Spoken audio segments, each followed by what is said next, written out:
5 very different voices, but actually some very duplication of some messages.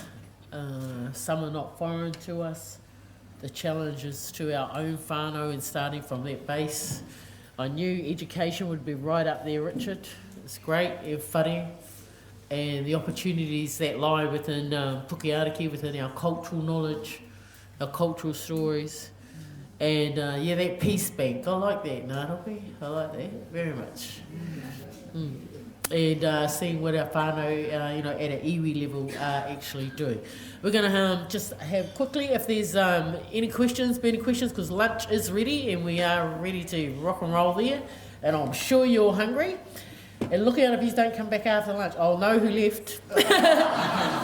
Whoever had a feed and then bug it off. All right? I'll know.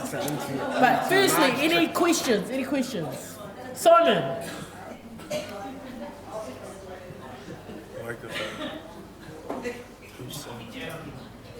Big voice, Simon. Kia ora tātou. I just think I'd like to make a comment and perhaps leave a question for the panel that connects where Dr. Henare began and perhaps where Ngāropi finished. I think a long time ago we had a society, and within that society there was an economy. I think sadly we've now reached the point where we've got an economy and somewhere lost within it is our society. I was really taken with Professor Henare's description of the value base of a Māori economy that had well-being at its core. So how would it be if, for New Zealand Aotearoa, we actually didn't work at just recreating Māori economy, we actually tried to turn that into the basis of our New Zealand economy. For me, that would be a vision that would lead to vibrant possibilities. It would take us away from materialism, a focus on monetary wealth, and perhaps put whānau and family at the heart of our society with an economy that was reined into where it should be. Kia ora. Kia ora, Simon. I'm sure there's not too much argument about that as an aspirational desire, but any whakaaro off the floor?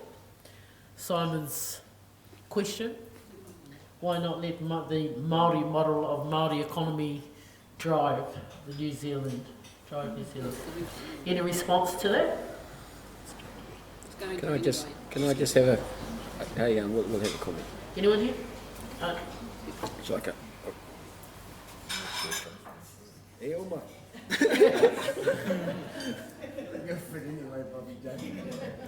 Hey, kia ora, Simon. I suppose a lot of it is around, a lot of the stuff we've been talking about is around identity. And, that tūranga waiwai about where we're from and who we are and all those sorts of things. And I think that it's interesting because our society is so multicultural now. And a lot of those other cultures, they bring in their own identities and their own strengths.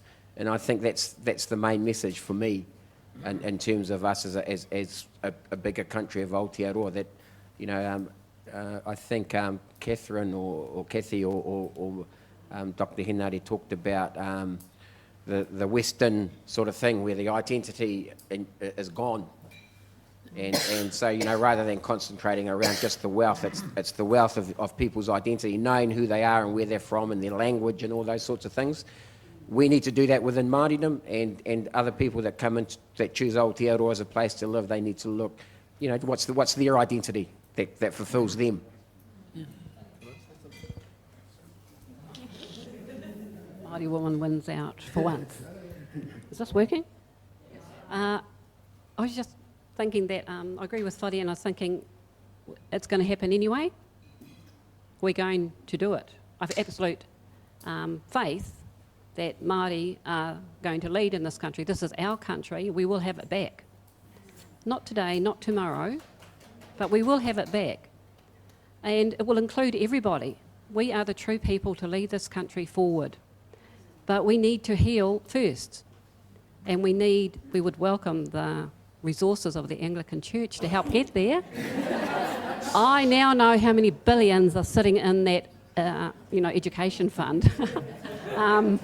We would greatly welcome that, but I believe absolutely that that's going to happen.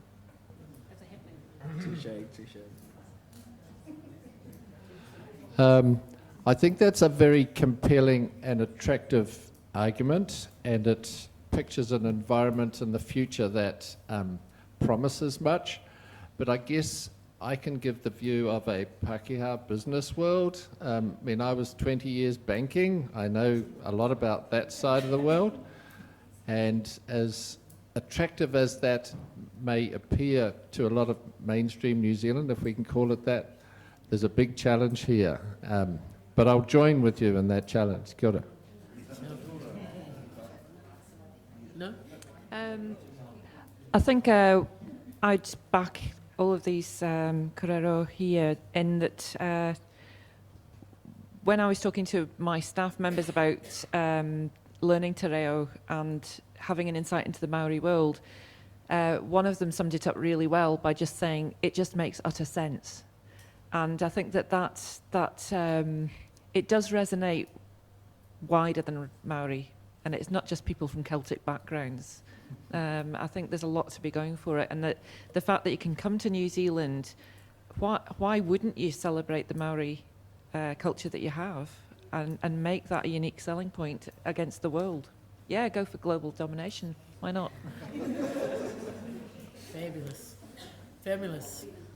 Well, with that, I'm going to ask you, humai te paki paki for our panellists. Fabulous. As soon as we come back from lunch, we're just going to go straight into our workshops at your tables there. You're going to have facilitators and recorders there, and you're going to have your own kōrero about these questions and your own responses around that. Okay, so it's half an hour for lunch.